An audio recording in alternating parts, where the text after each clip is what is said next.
सद्गुरु महाराज की जय। श्री सद्गुरु महाराज की जय। श्री सद्गुरु महाराज की जय। नमो नमो सद्गुरु नमो, जासम को नयान परम पुरुष हूँ ते अधिक, गावे संत सुजान परम पुरुष हूँ ते अधिक, गावे संत सुजान। श्री सद्गुरु महाराज की जय। परमाराध्य सद्गुरु महाराज गुरुदेव महर्षि संत सेवी परमहंस जी महाराज, आदरणीय किशन बाबू, गुरु भक्तिन बीना माता जी, सत्संग प्रेमी महान भाव माता एवं बहनों, आप लोगों का इस सत्संग में अभिवादन है, स्वागत है। आप लोग हमें बुलाते हैं कुछ सुनने के लिए, मेरा सौभाग्य है, क्योंकि मैं अपना कुछ अनुभव नहीं रख सकता हूँ आपके सामने। क्यों? मुझे अनुभूतियाँ नहीं हुई है। जो भी मैं आपके सामने प्रस्तुत करता हूँ वह अनुमान की बात है, और संत वानियों से मैंने जो समझा है, संत सद्गुरु महाराज से जो मैंने जाना है, हमारे गुरुदेव महर्षि संत सेवी परमहंस जी महाराज ने जो सिखाया है, जो स्मरण में बात है, उन्हीं बातों को मैं रखता हूँ, दोहराता हूँ। और मेरे पास कोई अपना निजी अनुभव नहीं है।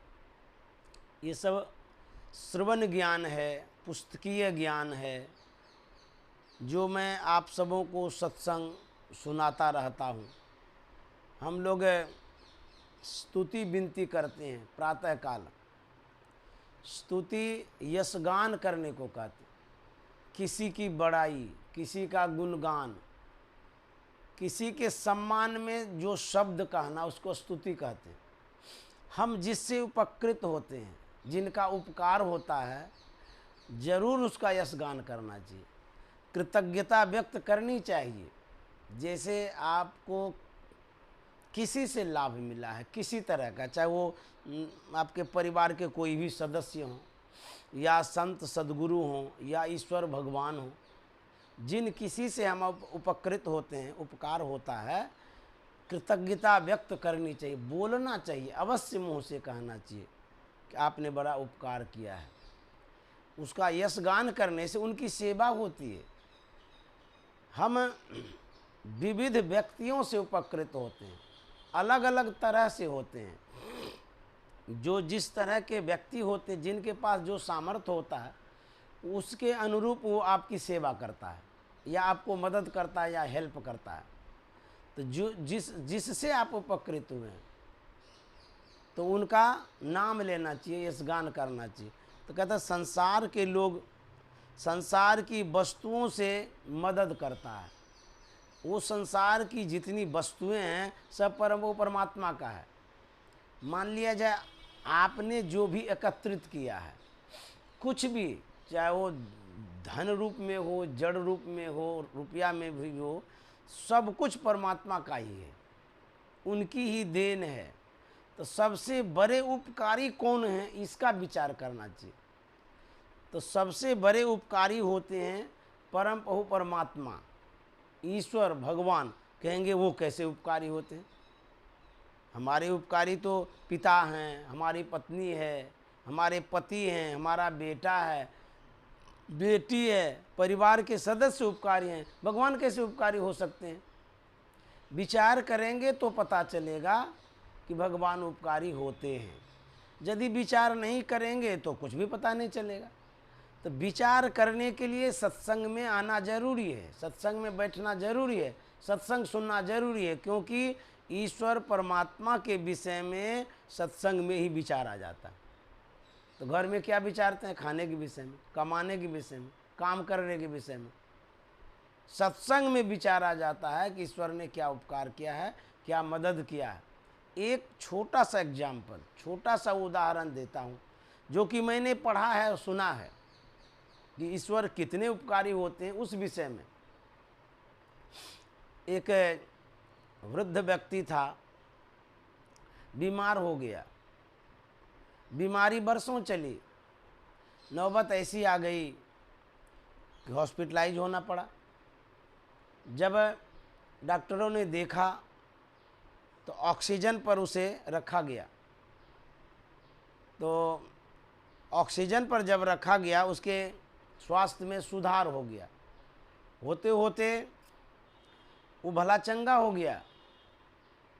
फिर डॉक्टर साहब आए, उसको उस खर्च का जो उसने ऑक्सीजन दिया था उसका बिल बूढ़े के हाथ में थमा दिया। ऊपर से लेकर के नीचे तक उस बिल को देखा, बूढ़ा रोने लगा, बिलक बिलक के रोने लगा। डॉक्टर के मन में होता है कि मैंने जो इसको बिल दिया है ना, 50,000 का बिल है, इसी बिल को देख करके रो रहा है। तो डॉक्टर साहब कहते हैं कि अरे अरे आप रोते क्यों हैं? यदि एक साथ नहीं दे सकते हैं तो बारी बारी से दे दीजिएगा, इसमें रोने की क्या बात है। उस वृद्ध ने कहा कि डॉक्टर साहब आपके बिल को देख करके मैं नहीं रो रहा। बोले तब क्यों रो रहे हैं? बोले कि मैं क्या कहूँ, कुछ देर तक आपने ऑक्सीजन दिया तो उस ऑक्सीजन का चार्ज आपने 50,000 का बिल दिया। मुझे आश्चर्य इस बात का हो रहा है, मुझे रोना इसलिए आ रहा है कि जिस परम प्रभु परमात्मा ने 70 साल तक हमें ऑक्सीजन दिया, यदि वो हमसे बिल मांगेंगे तो फिर क्या होगा? उसकी उदारता पर मैं रो रहा हूँ। कैसे उदार वो हैं, एक बार टोकते नहीं कि हम आपका ऑक्सीजन रोक देंगे। जिस दिन परमात्मा ऑक्सीजन रोक देंगे उस दिन आपका जीना दूभर हो जाएगा। तो जब डॉक्टर के पास जाते हैं ऑक्सीजन लेने के लिए तो वो इतना बिल देता है, जिस परम प्रभु परमात्मा ने ऑक्सीजन ही ऑक्सीजन दिया है, अभी तक दे रहा है, क्या उसका ये उपकार नहीं मानेंगे? बोलते हैं उन्होंने जो हमको इतना दिन तक जिंदा रखा, 70 साल हो गया हम अभी जिंदे हैं, वह ऑक्सीजन जो मुफ्त में दे रहे हैं उसी के उदारता पर मुझे रोना आ रहा है कि ऐसो को उदार जग माई, बिन सेवा जो द्रव्य दिन पर तुम सरिस को नहीं। कितने वो उदार हैं। तो जो इतने उदार हैं उसके लिए यश गान करना जरूरी है, स्तुति करनी जरूरी है। इसीलिए हम लोग प्रातःकाल स्तुति विनती करते हैं। गुरु महाराज ने स्तुति विनती सिखाया है। हमारे गोस्वामी जी महाराज ने लिखा है कि हरि तुम बहुत अनुग्रह किन्हो। गोस्वामी जी कहते हैं कि हे हरि, हे परमात्मा, तुमने बहुत अनुग्रह किया, अर्थात तुमने कृपा किया है। क्या कृपा किया है? साधन धाम विबुध दुर्लभ तनु, मोहे कृपा करी दिन हो, हरि तुम बहुत अनुग्रह किन। आपने बहुत अनुग्रह किया है, बड़ी कृपा करके हमको मनुष्य का शरीर दिया है। यदि मनुष्य का शरीर ना देते तो इस संसार को देखते, कितना रमणीक संसार है, कितना सुंदर संसार है, कितना अच्छा लगता है, छोड़ना चाहते हैं संसार को। तो किसने दिया है शरीर? परमात्मा ने। शरीर दिया तब संबंध हुआ। यदि शरीर नहीं देता, आप पुरुष वर्ग में नहीं आते, महिलाएं नहीं आती मानव शरीर में, तो फिर ये संसार जितना रमणीक लगता है इसका सुख आनंद कैसे लेते? तो वही गोस्वामी जी कहते हैं, हरि तुम बहुत अनुग्रह किन्हो, साधन धाम विबुध दुर्लभ तन। बहुत तरह का शरीर होता है, मानव शरीर ही थोड़ा, गाय है, घोड़ा, हाथी है, चिड़िया है, चुनमुन है। विबुध दुर्लभ तनु, बहुत तरह का शरीर था, उन शरीरों में आपने नहीं भेजा। हे परमात्मा, सर्वश्रेष्ठ मनुष्य शरीर में आपने भेजा, ये आपकी कृपा है। ट्रेन में आपको कोई भेज रहा है, जनरल बोगी तो है, देखिए भेड़िया धसान की तरह सब घुसता रहता है, कितनी कठिनाई होती है। आपको वीआईपी कोटा में भेजा, A1 में भेजा, तो जिसने भेजा कितना रुपया लगाया, क्या उसकी मेहरबानी नहीं है? तो जब मेहरबानी है उसका गुणगान नहीं करेंगे? बाप रे बाप, जनरल बोगी में तो मौत हो जाती, हम जाते तो यहाँ से दिल्ली, ये तो वीआईपी कोटा में दिया है, इसमें कम आदमी है, सुरक्षा भी है और सकुशल भी जाएंगे। तो तुलसीदास जी महाराज कहते हैं बहुत जनरल शरीर था, घोड़ा का था, गधा का था, कुत्ता का था, चिड़िया का था, हाथी कछवा का था, उसी में भेज देते तो कछवा बनते तो 300 बरस तक पानी में तैरते रहिए, एक एक कछवा का 300 बरस तक रहना होता है। हाथी बनते तो केला खाते रहिए, केला का थंब खाता है, वो गाछ छिल छिल के खाता है, समझ गए। बैल बन जाते तो भूसा खाते, कुट्टी खाते। अभी कहते कि नहीं नहीं रोटी कड़ी हो गई, इसको सेक दीजिए, हलवा दीजिए, मुलायम मुलायम चीज़। अब बैल बन जाते तो फिर कुट्टी खाना पड़ता, उस समय बोल भी नहीं पाते, क्यों? मुंह में आवाज़ ही नहीं है। तो वही कहते हैं कि आपने अनुग्रह किया, कृपा किया है, कृपा करके हमको ऐसा शरीर दिया है, अद्भुत शरीर, साधन धाम विबुध दुर्लभ, साधन धाम। इस शरीर में व्यवस्था है, कौन चीज़ का? ईश्वर परमात्मा प्राप्ति का व्यवस्था है, प्राप्त कर सकते हैं। लेकिन दुर्भाग्य है कि भजन नहीं कर करके संसार को बढ़ाने में लगे रहते, समय ही नहीं है, फुर्सत नहीं लोगों को। जनरली बात है कि कहते हैं हमको समय ही नहीं है, भजन करते रहेंगे, उधर ऑफिस का काम छूट जाएगा तो ऑफिस का काम छूट जाएगा और जम लूटेगा तो उस समय कौन बचाएगा? ऑफिस या रुपया, परिवार, कोई नहीं बचाएगा। जब शरीर छूटेगा तो संत महात्मा के बातों पर विश्वास रखिए, जम लूटेगा, कूटेगा, उसके बाद क्या करेगा? धकेल देगा, कौन शरीर में? कीड़ा बना देगा, पिल्लू बना देगा, नाला का कीड़ा। ये शास्त्र कहता है, मैं नहीं कहता हूँ, गरुड़ पुराण पढ़ लीजिए। संत कहते हैं कि यदि भजन नहीं करेंगे तो नरक चले जाएंगे। तो क्या नरक से रुपया बचा सकता है? नरक से परिवार बचा सकता है? नहीं बचा सकता। संत सदगुरु बचा सकते हैं, यही सत्संग बचा सकते हैं। ये ऐसा न कहना चाहिए विडम्बना है, ये महात्माओं का अपना वो रोजगार है, ऐसा नहीं सोचना चाहिए। संत महात्मा को आपसे क्या लेना है? वो तो उपकार के लिए आपके पीछे पड़े हुए हैं और उनको कुछ लेना देना नहीं है। तो कहते हैं कि एक दिन शरीर छूटेगा, कहाँ चले जाएंगे, इसीलिए इसके लिए समय देना चाहिए। इस अंतिम अवस्था में यदि भगवत भजन का समय नहीं है तो सब समय तो संसार में ही लग गया, संसार के कामों में लग गया। इसमें भी यदि अंतिम घड़ी में कुछ नहीं करेंगे तो संत महात्मा कहते हैं ये ध्रुव निश्चित है कि वो चले जाएंगे कहाँ? नरक में, दुख भोगना पड़ेगा। कबीर साहब ने लिखा है कि आए हैं सो जाएंगे, ध्रुव निश्चित है, आए हैं सो जाएंगे। कौन कौन जाएंगे? राजा रंक फकीर। फकीर को तो जाना ही चाहिए कि उसके पास व्यवस्था है नहीं, लेकिन राजा क्यों चला जाता? उसके पास रुपया है, पैसा है, परिवार है, धन है, सब सहयोगी है, उसको तो यहीं रहना चाहिए। तो कबीर साहब कहते नहीं नहीं, कोई भी रहे, हम लोग साधारण व्यक्ति हैं, मर जाते हैं, अभाव ग्रसित हैं, लेकिन जो राजा है, भगवान है, उस कोटि के व्यक्ति क्यों चले जाते हैं? कहते हैं ये परमात्मा ने रूल बनाया है, नियम बनाया है, एक दिन जाना होगा। लेकिन जाना तो होगा, किस तरह से, कैसे? आए हैं सो जाएंगे, कैसे? राजा रंक फकीर एक सिंहासन चढ़ी चले, दुर्भाग्य है एक बंधे जात जंजीर। मैं भी सेंट्रल जेल में गया था। कहेंगे अरे राम आप गए थे, क्यों गए थे? कौन सा अपराध हुआ था? क्या गलती आपने की थी? मैंने कोई गलती नहीं की, तो कोई अपराध नहीं था, कोई भूल नहीं थी, बल्कि मैं सत्संग करने गया था। गुरुदेव महर्षि संत सेवी जी महाराज ने मुझे कहा था कि आप जाइए वहाँ पर सत्संग करके आइए। क्यों? भागलपुर के सेंट्रल जेल में सत्संगी लोग थे, वहाँ कमेटी भी है, सत्संग भी करता है। किसी कारण से वो जेल चले गए और संजोग से कुप्पा घाट के बगल में ही सेंट्रल जेल है, तो वो लोग बराबर कराते थे। एक बार मुझे गुरुदेव ने कहा कि आप जाइए वहाँ सत्संग करके आइए।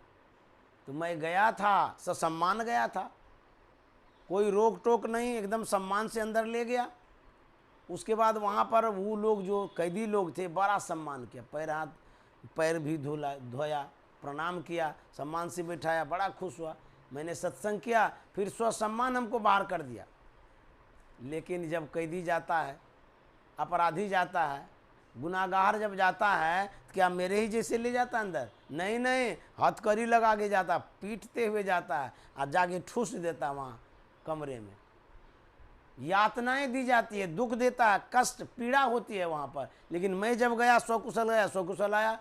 उसी तरह संत महात्मा कहते हैं, आए हैं सो जाएंगे, राजा रंग फकीर एक सिंहासन चढ़ी चले, एक बंधे जात जंजीर। जो भजन नहीं करेगा, सत्संग नहीं करेगा, स्तुति विनती नहीं करेंगे, जमराज जंजीर में बांध करके ले जाएंगे। कहेंगे कौन देखा है? हम लोग देखे थोड़ो हैं कि क्या जमराज होता है, कि क्या नरक होता है, क्या होता है। संत महात्मा कहते हैं यह एक शरीर जो है इस सांस भर के लिए, दूसरा भी शरीर है, तीसरा भी है, चौथा भी है, पांचवा भी है। यह स्थूल शरीर है, फिर सूक्ष्म शरीर के साथ हम जाएंगे, यातनाएं झेलनी पड़ेगी। इसी के लिए संत महात्मा कहता है यदि राहत चाहते हो, कुछ सहूलियत चाहते हो, आराम चाहते हो, तो भगवत भजन का संबल ले लो। जनरल डिपार्टमेंट में जाएंगे इलाज कराने के लिए, सरकारी हॉस्पिटल में फेंक देता है कूड़ा की तरह। कुछ पैसा लेके जाते हैं, वीआईपी ट्रीटमेंट कराते हैं, देखिए डॉक्टर पीछे रहता, आगे पीछे नर्स कंपाउंडर सब लगा रहता है। क्यों? पैसा वाला आदमी है। ठीक उसी तरह से ये जो सत्संग सुनते हैं, हम संतवाणी सुनते हैं, ध्यान करते हैं, भजन करते हैं, स्तुति विनती करते हैं, ये आपका बट खर्चा है, पूंजी है। इसको देख देख करके लोग सेवा करेगा। लोग कहेंगे किशन बाबू के पास बहुत पैसा है, ढेर ही नौकर चाकर रहेगा, आगे पीछे करेगा। अरे ये तो बहुत पैसा दे देते हैं। तो पैसा है तब ये न सेवा मिलती है। आपके जैसे ही कोई और बुजुर्ग होंगे जिनकी दुर्दशा हो रही है, खाने नहीं देता है, ठीक से ट्रीटमेंट नहीं करता है, दो चार बातें गाली दे देता है। आपके उम्र के होंगे वो वृद्ध व्यक्ति, गरीब है, पैसा नहीं है, अर्थहीन है, उनकी दुर्दशा है, लेकिन आपकी सुव्यवस्था है। क्यों? आपने कमाया है, आपने जमा किया है, पूंजी है आपके पास। बेटा कुछ करे ना करे, आपको बल है, कोई बात नहीं है, हम लाखों रुपया लगा देंगे अपने ट्रीटमेंट में, है न बल? क्यों? बैंक बैलेंस है, प्रॉपर्टी है, पूंजी है, बेटा आवे कि नहीं आवे कोई बात नहीं, हम डॉक्टर से इलाज करवा लेंगे, है न बल? ठीक उसी तरह से यहाँ से जाने के बाद जो आपका बल है वो सत्संग बल है, स्तुति बल है, ध्यान बल है, यही सत्कर्म बल है। और नहीं तो फिर बड़ा मुश्किल है, बहुत दिक्कत होगी। इसीलिए संत महात्मा कहते हैं उस परमात्मा का भजन करना चाहिए, सत्संग करना चाहिए। समय हो या ना हो, संसार के कामों को आप छोड़ करके चले जाएंगे तो कोई न कोई पूरा करेगा। घर का काम छोड़ देंगे तो बेटा कर लेगा, पत्नी कर लेगी, बहू कर लेगी, कोई न कोई कर लेगा। लेकिन भजन छोड़ करके जाएंगे तो कोई ऐसा नहीं है कि जो करेगा। और यदि मान लिया जाए आप ऑफिस का काम छोड़ देंगे तो क्या हो गया? क्या घाटा लगेगा? पहाड़ गिर जाएगा, कुछ नहीं होगा एक आध दिन में।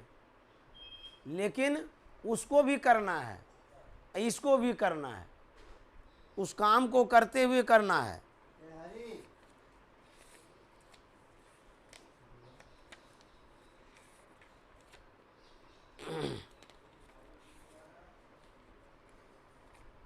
कहते हैं वह जो काम है उसको करना है। एक मेरा पद्य है, मैंने लिखा है, जीवन है अनमोल रे। ये अनमोल शरीर से क्या करना चाहिए? गुरु नाम सुमर ले। जीवन है अनमोल रे, गुरु नाम सुमर ले। नाम सुमर गुरु, नाम सुमर गुरु नाम सुमर ले। जीवन है अनमोल रे, गुरु नाम सुमर ले। नाम बिना नर भटकत बीते, नाम बिना नर भटकत बीते। 84 का खान रे, गुरु नाम सुमर ले। जीवन है अनमोल रे, गुरु नाम सुमर ले। जग में आया खाया सोया, जग में आया खाया सोया। बैल बना बिन ज्ञान रे, गुरु नाम सुमर ले। बैल बना बिन ज्ञान रे, गुरु नाम सुमर ले। जीवन है अनमोल रे, गुरु नाम सुमर ले। सीधा सादा संबर बांधो, सीधा सादा। संबर का मतलब होता है बट खर्चा। जब आप यात्रा करते हैं तो कुछ पैसा ले लेते हैं, खाने का ले लेते हैं, साधन ले लेते हैं। तो जब यहाँ से शरीर छोड़ करके जाएंगे, उसका बट खर्चा बतला रहे हैं। सीधा सादा संबर बांधो, क्या? सत्संगत नित ध्यान रे, गुरु नाम सुमर ले। सत्संगत नित ध्यान रे, गुरु नाम सुमर ले। जीवन है अनमोल रे, गुरु नाम सुमर ले। सुखमन चादर सादर ओढ़ो, सुखमन चादर सादर ओढ़ो। ये चादर जो है, कहते हैं सुखमन चादर, सुषुमना का चादर ओढ़िए। और क्या? ज्योत शब्द धुन तान रे, गुरु नाम सुमर ले। ज्योत शब्द धुन तान रे, गुरु नाम सुमर ले। जीवन है अनमोल रे, गुरु नाम सुमर ले। विद्या बिन गुरु नाम भजन के, विद्या बिन गुरु नाम भजन के। डूबत बिन जलियान रे, गुरु नाम सुमर ले। डूबत बिन जलियान रे, गुरु नाम सुमर ले। जीवन है अनमोल रे, गुरु नाम सुमर ले। कितना बज गया? कहते हैं,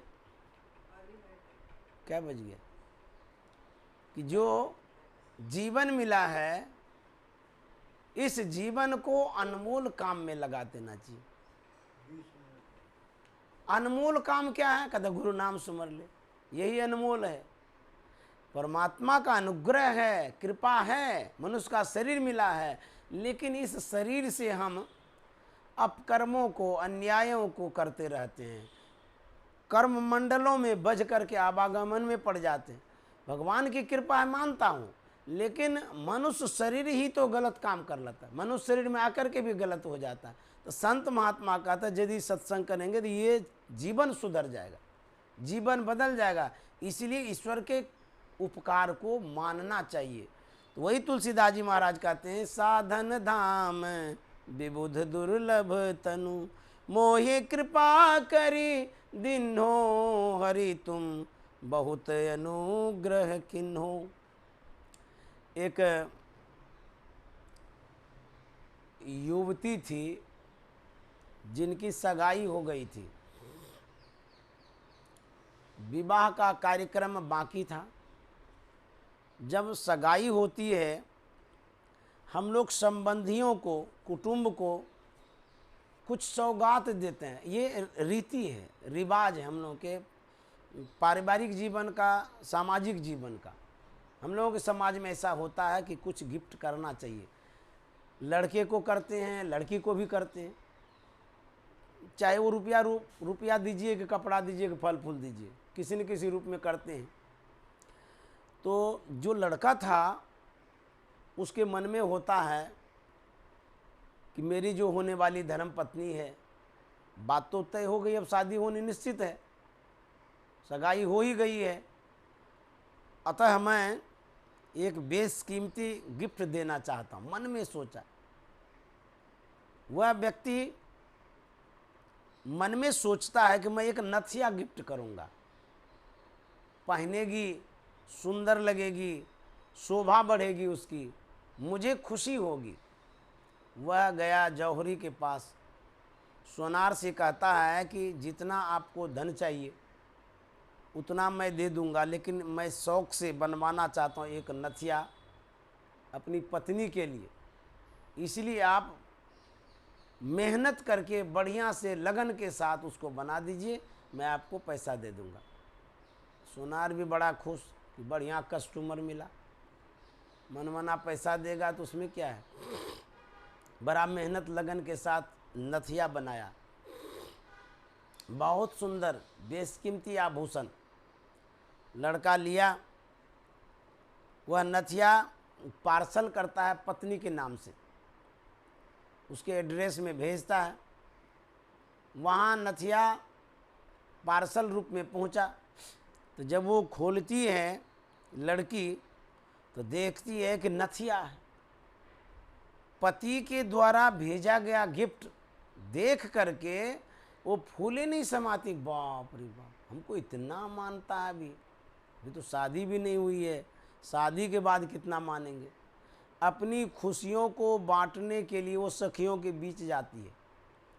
उनकी बहुत सारी सखियां थी, सबको एकत्रित करती है और अपनी भावनाओं को व्यक्त करती है कि देखिए हमारे पतिदेव कितने अच्छे हैं, बाप, शादी भी नहीं हुई है और नथिया भेंट किए हैं। शादी के पहले पतिदेव कितने अच्छे हैं सो तो आप लोगों को पता होगा, और शादी के बाद कितने अच्छे होते हैं ये भी पता होगा। पता चलता है पहले जैसा है उसके बाद जैसा होता है, भोगते रहते।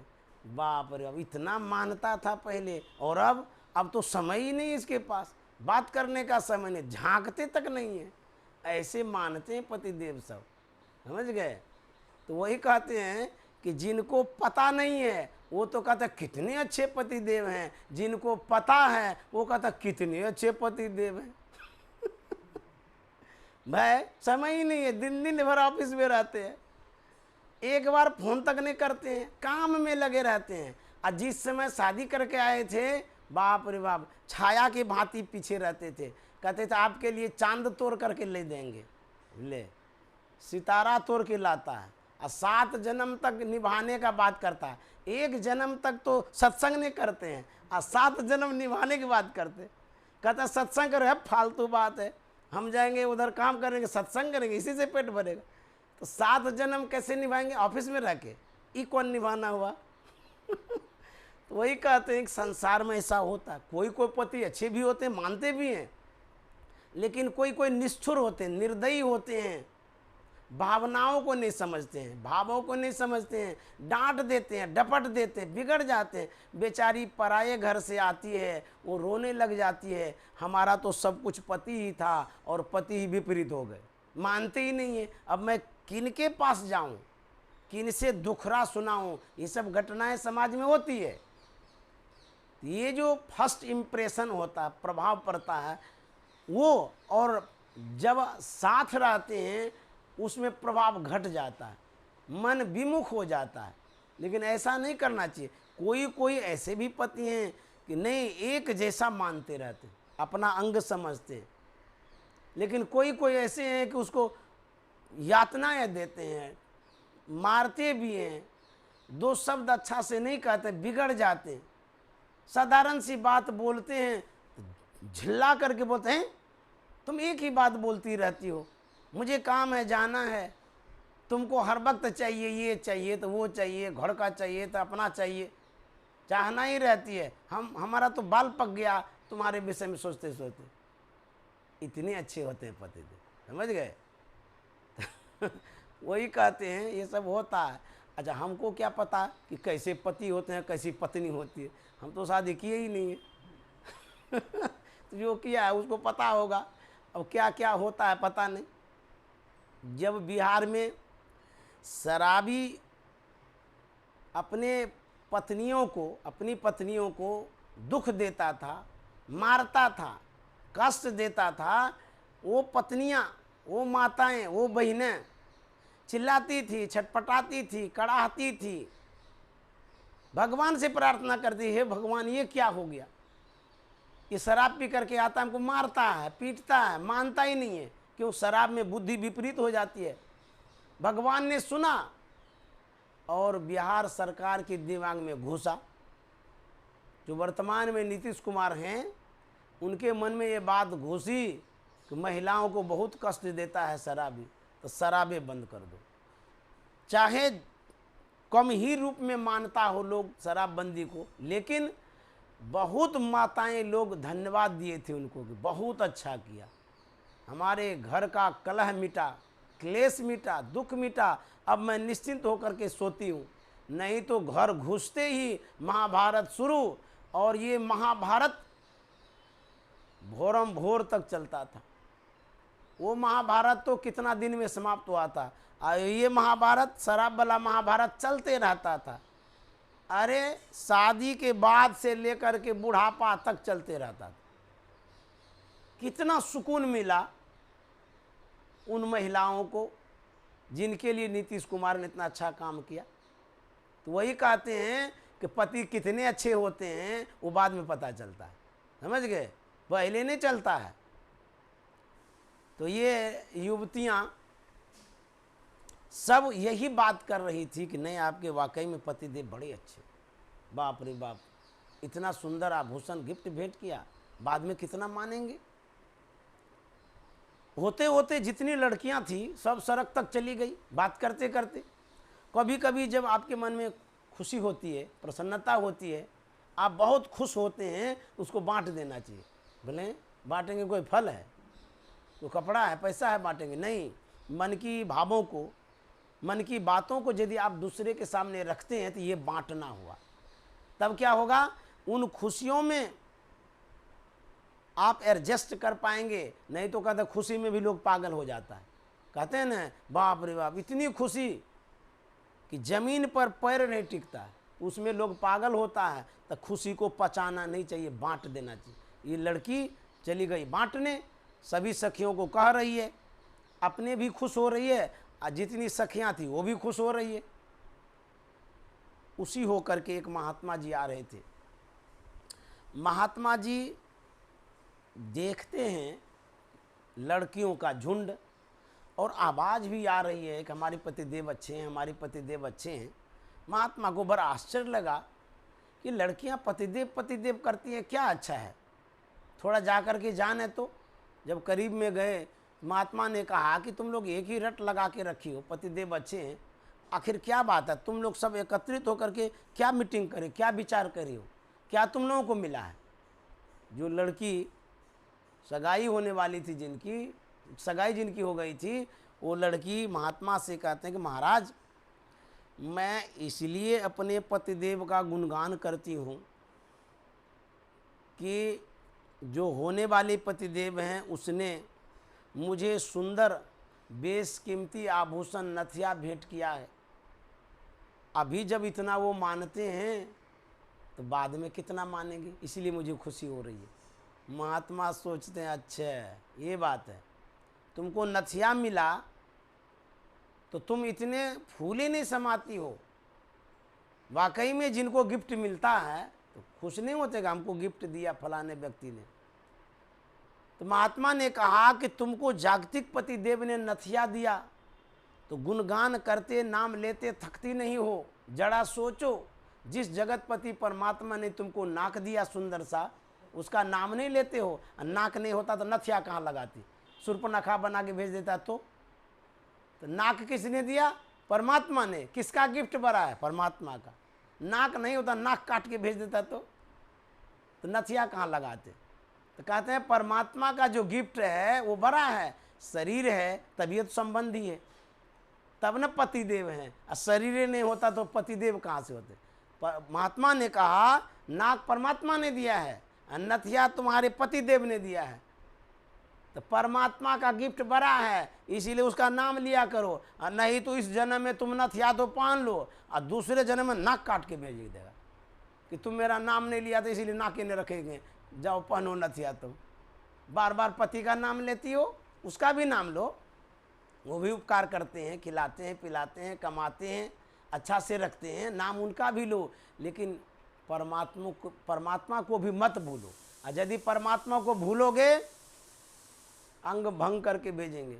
अभी यदि नाम नहीं लोगे तो नाक काट देंगे। यदि संत का दर्शन नहीं करेंगे आँख का शटर बंद करके भेजेंगे। समझ गए? सत्संग यदि नहीं सुनोगे तो कान का शटर बंद कर देंगे। समझ गए? और यदि मुंह से भगवान का नाम नहीं लोगे तो मुंह का शटर बंद करेंगे, गूंगा बना के भेजेंगे। तब यदि हाथ से उपकार नहीं करेंगे, हाथे दोनों नहीं देंगे, जाओ। क्या हाल होगा? तब क्या होगा? तब कहेंगे हे भगवान ये आपने क्या कर दिया। क्यों? वही बनाने वाले हैं शरीर को, फैक्ट्री तो उसी के पास है। अभी तो आप भूले हुए संसार में, परिवार में, कुटुंब में। लेकिन ये जो पूरा शरीर मिला है, सुंदर शरीर मिला है, वो परमात्मा के द्वारा मिला है। और यदि आप भूले हुए हैं तो संत महात्मा याद भी तो दिला रहे हैं। कहिएगा हमको तो कोई कुछ कहबे नहीं किया, हमको क्या पता कि क्या करना था, भजन करना था, सत्संग करना था, ध्यान करना था, हम तो जानते ही नहीं थे। इसीलिए भगवान ने महात्मा को बना के भेजा, तुम जाओ याद दिलाना। और यदि नहीं मानेगा तब उसका नाक हम काटिए देंगे। साधु महात्मा की बात नहीं रखेगा तो नाक काटेंगे, आंख बंद करके अंधा बना के भेजेंगे, बहरा बना देंगे, गूंगा बना देंगे। नहीं मानिएगा तो करबे करेगा। क्यों? वो सब कुछ करने वाले हैं। इसीलिए हम लोग याद दिलाते हैं कि देखिए भगवान हमको भेजा है, आपको सावधान करने हैं, सचेत करने हैं कि भगवत भजन करिए, सत्संग करिए, ध्यान करिए। संसार ही सब कुछ नहीं है, संसार कुछ है और सर्वेश्वर परमात्मा सब कुछ है। इन्हीं बात को हम लोग भूले हुए हैं, दुख भोगते रहते हैं। जो अपना आधार कार्ड नहीं बनाया है तो सरकार की सुविधा ले सकेगा? नहीं ले सकेगा। चिल्ला चिल्ला के मीडिया वाला कहता है, लोग समझाता बुझाता है, कोई इसको इग्नोर कर देता है, अवहेलना कर देता, धो ऐसे कहता। चिल्ला चिल्ला के सरकार कहती है को वैक्सीन लगाओ, वैक्सीन लगाओ, है वो फालतू है, ऐसे बोलता है मोदी का वैक्सीन है। नहीं लगाता है तो मरो। कितना लोग मर रहा है, कितना लोग मरा। चिल्ला चिल्ला के कह रहे हैं, हित के लिए कह रहे हैं, परोपकार के लिए कह रहे हैं। ये वैक्सीन यदि लगा ही लेंगे तो मोदी का उसमें क्या लाभ है? अरे वो तो आपका हित चाहता है, भलाई चाहता है, इसीलिए लगाओ। कोई कोई विरोध करता है, जो विरोध करता है वो भोगता है, मरता है। कितना आदमी कीड़ा की तरह मर रहा है। उसी तरह से संत महात्मा कहते हैं कि सत्संग भी करो, भजन भी करो, संसार का जो काम है उसको भी संपादित करो समय समय पर। ये तो नहीं कह रहे हैं कि घर बार छोड़ करके सत्संग में लग जाओ, सब काम बंद कर दो, ध्यान करते रहो दिन भर। ऐसा तो गुरु महाराज ने नहीं कहा। टाइम टू टाइम, समय समय पर भजन करना चाहिए। एक बार विनोबा भावे और गुरु महाराज की बातचीत हुई थी। गुरु महाराज ने कहा था, आपने गीता योग प्रकाश पर बड़ा अच्छा लिखा है, आपने ध्यान पर जोर नहीं दिया, कर्म पर जोर दिया है। कर्म योग पर विशेष जोर दिया, ध्यान पर नहीं दिया है। तो विनोबा भावे ने कहा था, संत विनोबा भावे ने, कि लोगों के पास पेट भरने के लिए फुर्सत ही नहीं है। उसको तो पेट और भात चाहिए, खाने के लिए, कमाने के लिए चाहिए। कहाँ समय है जो वो ध्यान करेंगे बैठ करके? पेट भरने का समय नहीं है, आंख बंद करके ध्यान करेंगे? कहाँ समय है लोगों के पास? गुरु महाराज ने कहा था कि सुनिए, लोगों के पास खाने के लिए समय है, पैखाना में आने जाने के लिए समय है, गप आने के लिए समय है, बातचीत करने का समय है, गप सप करने का समय है, ताश खेलने का समय है। अपना काम शरीर का करने का समय है और थोड़ा देर ध्यान करने का समय नहीं है, ये बहाना है। ये बहुत जरूरी है ध्यान, इसलिए ध्यान भी करना चाहिए।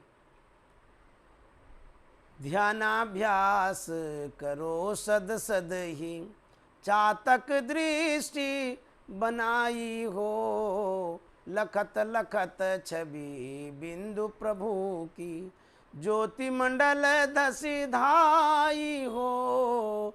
ध्यानाभ्यास करो सद सद ही। श्री सद्गुरु महाराज की जय। तो मेरे कहने का मतलब ये है कि आप समय को बांट दीजिए, अपने दिनचर्या को बांट करके संसार का भी काम करिए और ये सत्संग भजन भी करिए। ये बहुत ज़रूरी है।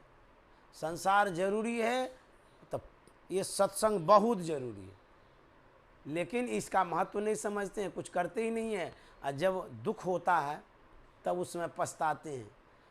कब विशेष दुख होगा? जब मरने लगेंगे। एक एक आदमी को बहुत पीड़ा होती है मरने के समय, छटपटाता है।